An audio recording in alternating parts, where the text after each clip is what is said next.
한태수는 가족에게 가난해졌다는 이유로 버려졌습니다. 살을 애듯 차가운 바람이 불던 겨울밤, 집 문이 그의 앞에서 굳게 닫혔습니다. 사업부도로 전 재산을 날린 그를 아내와 자식은 더 이상 가족으로 인정하지 않았습니다. 아내는 남편의 옷가지가 든 낡은 가방을 문 밖으로 던지며 날카롭게 쏘아붙였습니다. 이게 당신 옷이야. 다 챙겨서 당장 나가. 우리 인생까지 같이 망치지 말고. 문틈 사이로 아버지를 바라보던 아들의 눈빛에는 슬픔 대신 경멸만이 가득했습니다. 아들은 한 걸음 물러서며 차갑게 말했습니다. 아빠, 이제 제발 우리 앞에 나타나지 마. 나 친구들 보기 부끄러워 죽겠어. 그는 빗물 섞인 눈을 맞으며 길가에 주저앉았습니다. 한때는 누구보다 자상한 가장이었고 성실한 사업가였던 사람이었습니다. 하지만 빚쟁이들이 들이닥치자 가족은 그를 방패막이로 내세운 채 마지막 남은 비상금까지 챙겨 그를 어둠 속으로 밀어넣었습니다. 그는 그렇게 자신이 지켰던 모든 것으로부터 철저히 외면당했습니다. 하지만 아무도 몰랐습니다. 10년 뒤 그가 어떤 사람이 되어 돌아올지 말입니다. 이 이야기의 뒷이야기가 궁금하시다면 잠시 구독과 알림 설정 부탁드립니다. 어디에서 시청해 주시고 계신지 댓글로 남겨주세요. 이야기는 2000년대 초중반 무더위가 기승을 부리던 어느 여름날로부터 시작됩니다. 당시 한태수 씨는 작은 건설 자재 납품 업체를 운영하며 남부러울 것 없는 평범한 일상을 보내고 있었습니다. 2000년대 초반의 어느 여름날이었습니다. 지독한 무더위가 기승을 부리던 그 해에 태수 씨는 여느 때처럼 현장을 누비며 땀을 흘리고 있었습니다.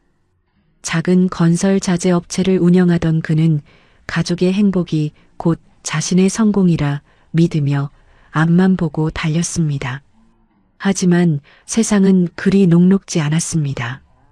믿었던 거래처들의 연쇄 부도가 이어지며 태수 씨의 어깨는 날로 무거워져만 갔습니다. 저녁 늦게 퇴근한 집안은 에어컨 바람으로 시원했지만 태수 씨를 맞이하는 공기는 그보다 훨씬 차가웠습니다. 아내 혜란 씨는 거실 소파에 앉아 잡지를 뒤적이며 그를 쳐다보지도 않았습니다. 먼지 묻은 작업복을 입은 채 들어서는 남편이 마치 불청객이라도 되는 양코를 찡긋거릴 뿐이었습니다. 당신 현장 냄새 좀 안 나게 할 수 없어? 집안에 먼지 다 날리잖아. 요즘 사업이 안 풀린다고 하더니 옷차림까지 그렇게 궁상 맞아야겠어? 혜란 씨의 날카로운 목소리가 거실을 울렸습니다. 태수 씨는 멋쩍은 듯 땀을 닦으며 조용히 욕실로 향했습니다. 고된 하루를 보상받고 싶었던 마음은 차가운 물줄기 속으로 씻겨 내려갔습니다. 씻고 나온 그에게 이번에는 아들 지훈이가 다가왔습니다. 고등학생이었던 지훈이는 아버지의 안부를 묻는 대신 짜증 섞인 요구를 먼저 내뱉었습니다. 아빠, 이번 달 학원비는 냈어? 친구들은 다 새 컴퓨터 샀다는데 우리 집은 왜 맨날 돈 없다는 소리만 해? 진짜 창피해서 학교를 못 다니겠어. 태수 씨는 아들의 말에 가슴 한구석이 아려왔습니다. 자식만큼은 부족함 없이 키우고 싶어 밤잠 설쳐가며 일했지만 돌아오는 것은 원망뿐이었습니다. 그는 식탁 위에 놓인 식은 밥상을 보며 숟가락을 들었습니다. 하지만 입안이 깔깔해 도저히 넘어가지 않았습니다. 무거운 침묵이 흐르는 식탁에서 태수 씨가 조심스럽게 입을 뗐습니다. 조금만 참자. 아빠가 어떻게든 해결해 볼게. 곧 큰 대금이 들어오기로 했으니까 조금만 기다려줘. 하지만 돌아온 것은 혜란 씨의 비아냥거림이었습니다. 그녀는 태수 씨가 내민 몇 푼 안 되는 생활비 봉투를 보더니 마치 더러운 오물이라도 본 것처럼 소파 아래로 밀어버렸습니다. 이런 푼돈으로 뭘 하라는 거야? 이럴 거면 차라리 들어오지 마. 당신이 구질구질하니까 나까지 구질구질해질 것 같으니까. 태수 씨는 베란다에 서서 밤하늘을 바라보았습니다. 어두운 하늘에 떠 있는 달이 꼭 자신의 처지 같았습니다. 아내의 무시와 자식의 원망이 쌓여갈수록 그가 평생 지켜온 성은 조금씩 균열이 가고 있었습니다. 결국 우려했던 일이 현실로 다가왔습니다. 태수 씨의 회사는 최종 부도 처리가 되었고 평생을 일궈온 공장은 하루아침에 남의 손에 넘어갔습니다. 빨간 딱지가 붙은 사무실을 뒤로하고 집에 돌아온 날 태수 씨를 기다리고 있었던 것은 위로가 아닌 서슬퍼런 칼날 같은 비난이었습니다. 빚쟁이들이 집 앞까지 찾아와 소란을 피우자 아내 혜란 씨는 현관문을 걸어 잠근 채 남편을 복도에 세워두었습니다. 한참이 지나서야 문을 열어준 그녀의 눈에는 눈물 대신 지독한 혐오가 서려 있었습니다. 당신 제정신이야? 저 무식한 인간들이 여기까지 오게 만들면 어떡해. 동네 창피해서 고개를 들 수가 없잖아. 당신이 살든 죽든 상관없으니까 제발 우리 눈앞에서 사라지라고. 태수 씨는 바닥에 떨어진 혜란 씨의 가시 돋친 말들을 묵묵히 삼켰습니다. 그는 거칠어진 손으로 아내의 어깨를 잡으려 했지만 그녀는 소름 끼친다는 듯 몸을 피했습니다. 거실 구석에서 이 광경을 지켜보던 아들 지훈이도 한 걸음 다가왔습니다. 하지만 그 발걸음은 아버지를 부축하기 위함이 아니었습니다. 지훈이는 아버지가 사준 값비싼 운동화를 바닥에 쾅쾅 울리며 소리쳤습니다. 아빠 때문에 내 인생 망했어.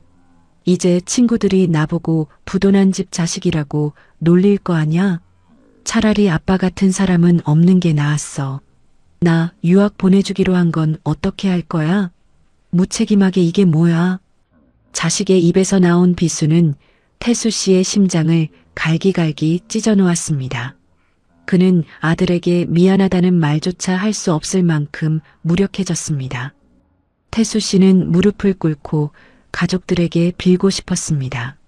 하지만 그가 입을 떼기도 전에 혜란 씨는 안방으로 들어가 태수 씨의 어머니가 유산으로 남겨주신 감가락지와 폐물들을 챙겨 나오기 시작했습니다.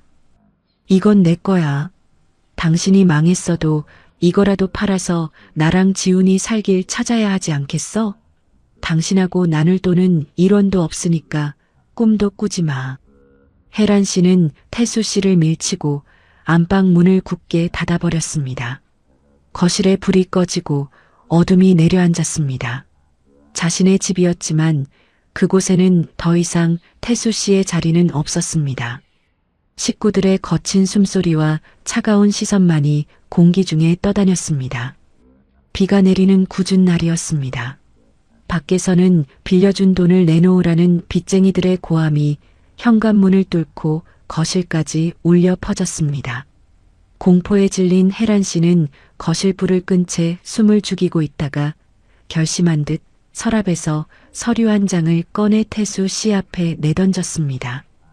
그것은 차갑게 인쇄된 이혼 서류였습니다. 태수 씨는 떨리는 손으로 종이를 집어들었지만 눈앞이 흐려져 글자가 제대로 보이지 않았습니다. 도장 찍어. 당신이랑 계속 엮여 있다가는 나랑 지훈이까지 신용불량자 소리 듣게 생겼어. 당신 하나만 없어지면 우리끼리는 어떻게든 조용히 살 수 있단 말이야. 혜란 씨의 목소리는 낮았지만 송곳처럼 날카로웠습니다. 태수 씨는 절망적인 눈빛으로 아들을 바라보았습니다.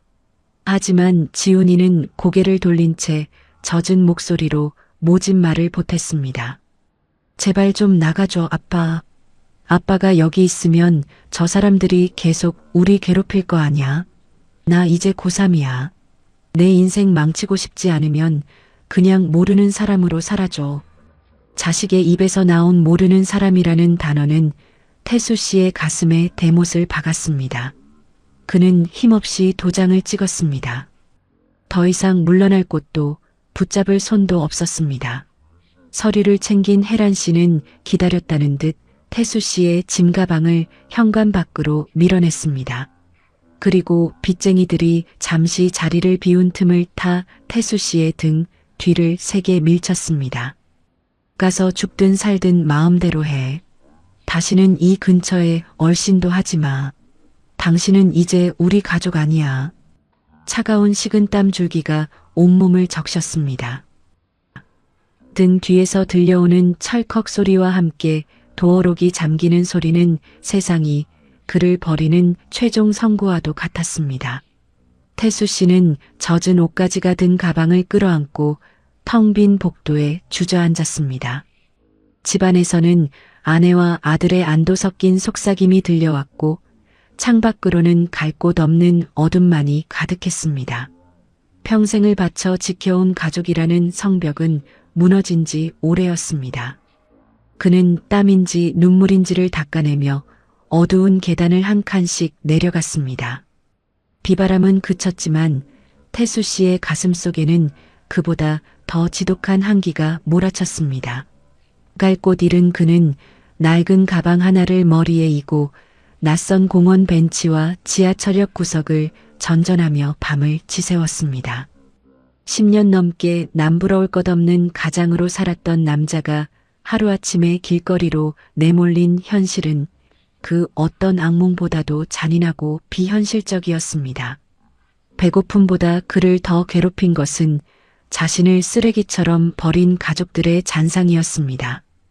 태수 씨는 새벽 인력시장에 나가 매일같이 막노동을 하며 하루하루를 버텼습니다. 무거운 시멘트 포대를 나르느라 어깨는 진물이 났고 갈라진 손등에서는 피가 멈출 날이 없었습니다. 점심시간 동료들이 모여 앉아 집에서 싸온 도시락을 먹을 때면 그는 구석에 앉아 차가운 수돗물로 배를 채우곤 했습니다. 그러던 어느 날 낡은 가구들이 가득 쌓인 작은 인테리어 목공소 앞을 지나가던 태수 씨는 멍하니 걸음을 멈췄습니다. 안쪽에서 묵묵히 나무를 다듬던 백발의 노인이 그를 향해 고개를 들었습니다. 최 노인이라 불리는 그 남자는 태수 씨의 초라한 행색 대신 무언가 간절함이 서린 그의 눈빛을 빤히 바라보았습니다. 노인은 태수 씨에게 다가와 툭 던지듯 말을 건넸습니다. 거기 젊은 친구 갈 곳 없으면 이리 들어와서 이 나무 토막 좀 잡아보게나. 눈빛을 보니 아직 죽을 때는 아닌 것 같구먼. 태수 씨는 홀린 듯 목공소 안으로 발을 들였습니다. 톱밥 가루가 날리고 진한 나무 냄새가 진동하는 그곳에서 그는 생전 처음 보는 거친 도구들을 마주했습니다. 자존심은 이미 길바닥에 버려진 지 오래였습니다. 그는 노인의 발치에 엎드려 울먹이는 목소리로 매달렸습니다. 제발 시키는 일은 뭐든 하겠습니다. 먹여만 주신다면 짐승처럼 일하겠습니다. 저 좀 살려주십시오. 최 노인은 아무 말 없이 태수 씨에게 때 묻은 목공 장갑 한 켤레를 내밀었습니다. 그것은 태수 씨가 세상과 가족으로부터 버림받은 뒤 처음으로 마주한 타인의 온기였습니다. 바닥 중에서도 가장 깊은 바닥 그곳에서 태수 씨의 새로운 삶이 비로소 꿈틀거리기 시작했습니다. 최 노인의 목공소에서 보낸 첫 1년은 태수 씨에게 인간의 한계를 시험하는 시간이었습니다. 한때는 서류 뭉치를 만지며 결제를 하던 고운 손에 지독한 굳은 살이 박이기 시작했고 손톱 밑에는 지워지지 않는 거뭇한 때가 내려앉았습니다. 그는 새벽 4시면 어김없이 일어나 작업장 바닥을 쓸고 나무 더미를 정리했습니다. 찬물을 마시며 허기를 달래면서도 그는 단 한 번도 쉬고 싶다는 말을 입 밖으로 내지 않았습니다. 그에게 육체적 고통은 오히려 가족에게 버림받은 정신적 난도질을 잊게 해주는 유일한 마취제였습니다. 최 노인은 그런 태수 씨를 유심히 지켜보았습니다. 단순히 먹고 살기 위해 매달리는 것이 아니라 무언가 거대한 것을 가슴에 품고 죽어가는 불씨를 살리려는 남자의 눈빛을 읽었기 때문입니다. 어느 날 저녁 최 노인은 낡은 대펜날을 갈고 있던 태수 씨 옆에 앉아 툭 한마디를 건넸습니다. 자네 나무를 다루는 게 아니라 꼭 세상을 다시 세우려는 사람 같구먼.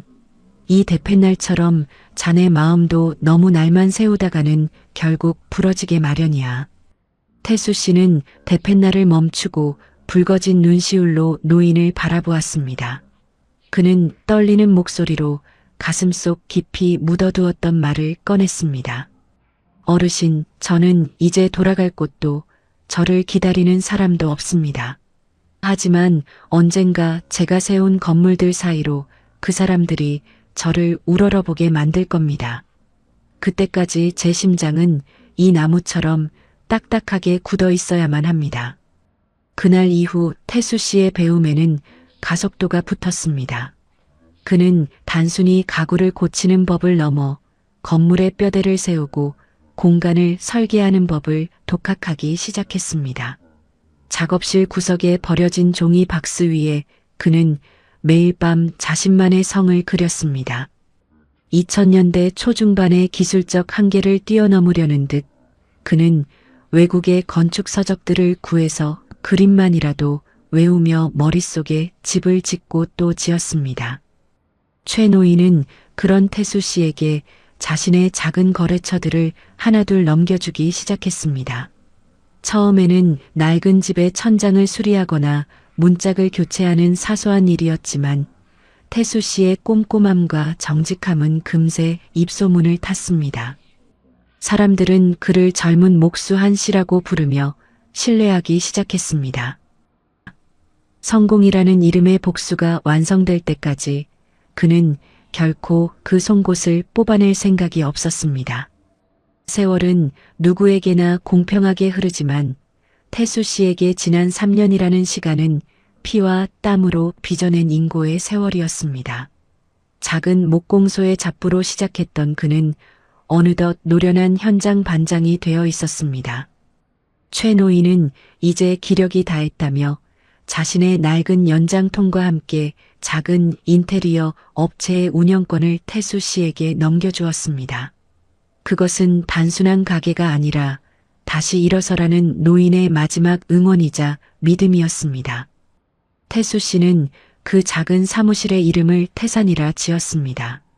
비록 지금은 작은 언덕에 불과하지만 언젠가는 누구도 넘볼 수 없는 거대한 산이 되겠다는 다짐이었습니다. 2000년대 중반 도심 곳곳에서는 재개발의 바람이 불고 있었습니다. 태수 씨는 남들이 꺼리는 낡은 상가 수리나 위험한 보수 공사를 도맡았습니다. 그는 현장에서 잠을 자며 인부들과 함께 흙탕물을 뒤집어 썼습니다. 어느 비바람이 몰아치던 밤 옹벽이 무너질 것 같다는 연락을 받은 그는 한달음에 현장으로 달려갔습니다. 진흙더미 속에 몸을 던져 붕괴를 막아내는 그의 모습에 까다롭기로 소문난 건축주조차 혀를 내둘렀습니다. 사장님, 이 밤중에 직접 나오실 필요까지는 없었는데 정말 대단하시네요. 이 정도 정성이면 믿고 맡길 수 있겠습니다. 건축주의 칭찬에도 태수 씨는 묵묵히 흙 묻은 장화를 털어낼 뿐이었습니다. 그는 사람의 마음을 얻는 법을 배웠습니다. 돈보다 신용을, 말보다 행동을 앞세우자 일감이 쏟아지기 시작했습니다. 2명뿐이었던 직원은 10명으로 늘어났고 작은 트럭 한 대는 어느새 대형 장비들로 바뀌어 있었습니다. 하지만 성공의 가도를 달릴수록 태수 씨의 마음 한구석은 시려왔습니다. 낡은 사무실 책상 위에는 여전히 빛바랜 가족사진 한 장이 놓여 있었습니다. 그는 복수심을 동력 삼아 더 가혹하게 자신을 몰아붙였습니다. 아직 멀었어. 겨우 이 정도로 만족할 수는 없어. 그들이 나를 다시 보게 될 날은 내가 저 하늘 끝에 닿았을 때여야 하니까. 그로부터 10년이라는 세월이 쏜살같이 흘러갔습니다. 2000년대 중반의 거친 흙먼지 속에서 발버둥 치던 이름 없는 목수는 이제 온데간데 없었습니다. 도심 한복판, 하늘을 찌를 듯 솟아오른 유리 건물의 꼭대기층에는 대한민국 건설업계의 신화라 불리는 태산건설의 심장부가 자리 잡고 있었습니다. 그리고 그곳의 주인은 더 이상 낡은 작업복을 입은 한씨가 아닌 완벽하게 재단된 정장을 입은 한태수 회장이었습니다. 그는 이제 도시의 마천루를 내려다보며 수천억 원의 계약서에 서명을 하는 거물이 되어 있었습니다. 태수 씨는 통유리창 너머로 펼쳐진 서울의 전경을 묵묵히 바라보았습니다. 세상은 그를 자수성가의 아이콘이라 칭송했고 수많은 젊은이가 그의 성공 비결을 배우려 줄을 섰습니다. 하지만 화려한 조명 아래 선 그의 그림자는 그 누구보다 짙고 외로웠습니다. 10년 전 빗속에 버려졌던 그날의 기억은 여전히 그의 가슴 속에 날카로운 얼음 조각으로 박혀 있었습니다.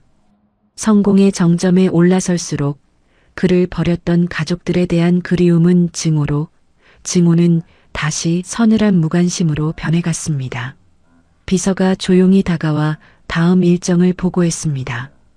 회장님, 이번에 새로 추진하는 재건축 단지의 투자 유치를 위해 여러 중소업체에서 면담을 요청해 왔습니다.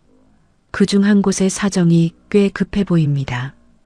태수 씨는 창밖을 보던 시선을 거두지 않은 채 무미건조하게 대답했습니다. 급하다고 해서 예외를 둘 수는 없네.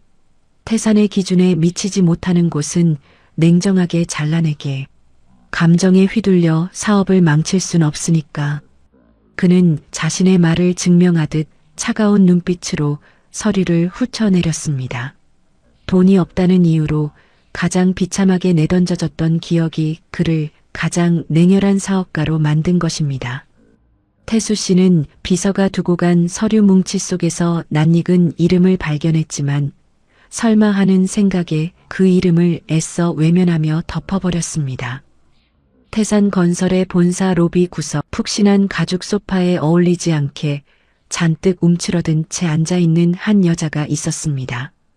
그녀는 바로 10년 전 태수 씨를 매몰차게 내쫓았던 아내 이혜란 씨였습니다. 혜란 씨는 아들 지훈이가 벌여놓은 무리한 사업 확장이 독이 되어 사채업자들에게 쫓기는 신세였습니다. 마지막 희망으로 업계 1위인 태산건설의 투자를 얻어내기 위해 이곳을 찾은 것이었습니다. 그녀는 자신이 만나고자 하는 한 회장이 누구인지 전혀 알지 못했습니다. 한참을 기다린 끝에 비서가 다가오자 혜란 씨는 용수철처럼 튀어 일어나 비서의 소매를 붙잡았습니다. 그녀의 목소리에는 절박함이 가득 실려 있었습니다. 저 비서님, 한 번만 더 간곡히 부탁드릴게요. 저희 아들 사업이 정말 경각에 달렸습니다. 회장님께 이 서류만이라도 전달해 주시면 안 될까요? 5분, 아니 3분이라도 좋으니 제발 얼굴만이라도 뵙게 해주세요. 비서는 곤란한 표정으로 그녀의 손을 부드럽게 떼어내며 사무적인 목소리로 대답했습니다. 사모님, 이미 말씀드리지 않았습니까? 예약 없이는 면담이 불가능합니다. 더군다나 이런 개인적인 민원은 회장님께서 직접 받지 않으십니다. 혜란 씨는 무너져 내릴 듯한 표정으로 다시 소파에 주저앉았습니다. 한편 집무실 안의 커다란 모니터를 통해 이 모든 광경을 한태수 회장이 지켜보고 있었습니다. 그는 모니터 속에서 늙고 초라해진 전 아내의 얼굴을 물끄러미 바라보았습니다. 태수 씨의 눈동자가 차갑게 가라앉았습니다. 그는 인터폰의 버튼을 천천히 눌렀습니다. 김 비서, 아까 그 여자 안으로 들여보내게. 그리고 다른 사람들은 방해하지 못하도록 해. 육중한 회장실 문이 열리고 혜란 씨는 비틀거리는 걸음으로 화려한 대리석 바닥을 밟았습니다. 창밖에서 쏟아지는 눈부신 햇살을 등지고 앉아있는 남자의 실루엣은 거대한 산처럼 느껴졌습니다. 혜란 씨는 남자의 얼굴을 채 확인하기도 전에 바닥에 무릎부터 꿇었습니다. 회장님, 정말 감사합니다. 이렇게 미천한 사람을 만나주셔서 감사합니다. 저희 아들 지훈이가 큰 실수를 저질렀지만 태산건설에서 조금만 도와주신다면 평생 그 은혜 잊지 않겠습니다. 제발, 제발 저희 좀 살려주십시오. 혜란 씨는 바닥에 머리를 조아리며 울먹였습니다. 마침내 거대한 가죽 의자가 천천히 회전하며 남자의 얼굴이 빛 아래로 드러났습니다. 고개를 드시죠. 10년 만에 마주하는 얼굴인데 바닥만 보고 대화할 수는 없지 않겠습니까? 익숙하면서도 한없이 낯선 목소리에 혜란 씨는 천천히 고개를 들었습니다. 그리고 그곳에서 자신을 내려다보는 남자의 눈을 마주한 순간 그녀의 숨이 멎는 듯 했습니다. 품이 있는 모습이었지만 그 눈동자 속에 서린 서늘한 눈빛은 분명 자신이 10년 전 빗속으로 밀어냈던 한태수였습니다. 당신이 어떻게 아니? 그럴 리 없어. 한태수는 그때 분명히 혜란 씨는 말을 잇지 못한 채 뒤로 엉금엉금 물러났습니다. 태수 씨는 차가운 미소를 지으며 책상 위에 놓인 만년필을 만지작거렸습니다. 10년간 피눈물을 흘리며 쌓아 올린 그의 성벽 앞에서 혜란 씨가 지켜온 가식의 세계는 처참하게 무너져 내리고 있었습니다. 그때 회장실 문이 벌컥 열리며 아들 지훈이가 뛰어들어왔습니다. 그는 상황이 좋게 풀린 것으로 착각했는지 다급하게 책상 앞으로 달려와 무릎을 꿇었습니다. 회장님, 정말 감사합니다. 제가 어리석어 큰 빚을 졌지만 태산건설의 이름으로 보증만 서주신다면 이 은혜 평생 뼈에 새기며 살겠습니다. 제발 저희 좀 살려주십시오. 태수 씨는 그 역겨운 광경을 아무런 감정 없는 눈으로 내려다보았습니다. 지훈아, 고개를 들어라. 내가 말한 그 부끄러운 아빠가 여기 있네. 낮고 묵직한 목소리가 공중을 가르자 지훈이의 몸이 얼음처럼 굳었습니다. 지훈이는 태수 씨의 구두를 붙잡으며 매달렸습니다. 조금 전까지의 절박함은 이제 추악한 아첨으로 변해 있었습니다. 아버지, 정말 아버지세요? 저 지훈이에요. 제가 얼마나 아버지를 그리워했는지 아세요? 그때는 제가 어려서 정말 제정신이 아니었습니다. 아버지, 저 좀 살려주세요. 혜란 씨 역시 정신을 차린 듯 기어와 태수 씨의 바짓가랑이를 붙잡았습니다. 여보, 내가 그때 얼마나 힘들었는지 알잖아. 빚쟁이들이 무서워서 당신을 피할 수밖에 없었어. 그래도 난 한순간도 당신을 잊은 적 없어. 우리 가족이잖아, 응? 태수 씨는 자신을 붙잡은 그들의 손을 물끄러미 바라보았습니다. 따뜻한 온기라고는 찾아볼 수 없는 오직 탐욕으로만 찌든 손이었습니다. 그는 단호하게 그들의 손을 뿌리쳤습니다. 가족이라. 그 단어가 내들 입에서 나올 줄은 몰랐구나. 태수 씨는 책상 위에 놓인 낡은 목공 장갑 한 켤레를 손끝으로 쓸어내렸습니다. 최 노인이 처음 건네주었던 땀과 흙먼지가 찌든 그 장갑은 그가 이 거대한 성을 쌓기 위해 바친 피눈물의 증거였습니다. 10년 전 그날 밤 내 짐가방을 복도로 던지며 당신이 했던 말을 기억해? 나 하나만 없어지면 당신들끼리 조용히 살 수 있다고 했었지. 태수 씨의 낮은 목소리가 공중을 가르자 혜란 씨의 울음이 뚝 그쳤습니다. 지훈이는 아버지의 서늘한 시선을 피하며 바닥에 머리를 조아린 채 작은 목소리로 웅얼거렸습니다. 아버지, 제발 한 번만 딱 10억 원만 빌려주시면 평생 효도하며 살겠습니다. 저희 정말 죽게 생겼어요. 태수 씨는 서랍에서 서류 한 장을 꺼내 그들의 발 앞에 던졌습니다. 그것은 투자 계약서가 아닌 태산건설의 가장 험한 현장에서 일해야 한다는 노무 계약서였습니다. 돈은 줄 수 없다. 하지만 살 길은 주마. 내일 새벽 5시 내가 알려주는 현장으로 나가라. 그곳은 내가 처음 일을 시작했던 곳이다. 거기서 10년간 땀 흘려 일해서 내들이 진 빚을 직접 갚아. 그게 싫다면 여기서 당장 나가라. 태수 씨의 단호한 선언에 혜란 씨와 지훈이의 안색이 하얗게 질렸습니다. 그들은 거액의 수표를 기대했으나 돌아온 것은 자신들이 그토록 경멸했던 흙먼지 구덩이로의 초대였습니다. 복수가 아닌 그들이 스스로를 파괴했던 그 탐욕의 무게를 느끼게 해주는 것. 그것이 태수 씨가 선택한 가장 잔인하고도 격조 있는 용서의 방식이었습니다. 회장실 문이 닫히고 태수 씨는 다시 혼자가 되었습니다. 비틀거리며 나가는 전 아내와 아들의 뒷모습은 10년 전 그가 빗속에서 보았던 자신의 뒷모습보다 훨씬 더 작고 초라해 보였습니다. 태수 씨는 알고 있었습니다. 평생 남을 무시하며 화려한 껍데기만 쫓아온 그들이 흙먼지 가득한 현장에서 10년을 버텨내기란 불가능에 가깝다는 사실을 말입니다. 실제로 그들은 일주일을 넘기지 못했습니다. 거친 장갑을 끼고 벽돌을 나르는 대신 여전히 과거의 허영만을 붙잡으며 서로를 탓하다가 결국 야반도주하듯 어디론가 사라졌습니다. 태수 씨는 그 소식을 듣고도 아무런 감정의 동요를 느끼지 않았습니다. 그는 비로소 가슴속에 박혀있던 마지막 가시 하나가 빠져나간 듯한 시원함과 서글픔을 동시에 느꼈습니다. 그는 퇴근길에 홀로 최 노인의 낡은 목공소가 있던 자리를 찾았습니다. 어르신, 이제야 제 마음의 집을 다 지은 것 같습니다. 태수 씨는 나직하게 읊조리며 밤하늘을 올려다보았습니다. 그는 그저 각자의 선택에는 반드시 그에 합당한 책임이 따른다는 인생의 엄중한 진리를 몸소 보여주었을 뿐입니다.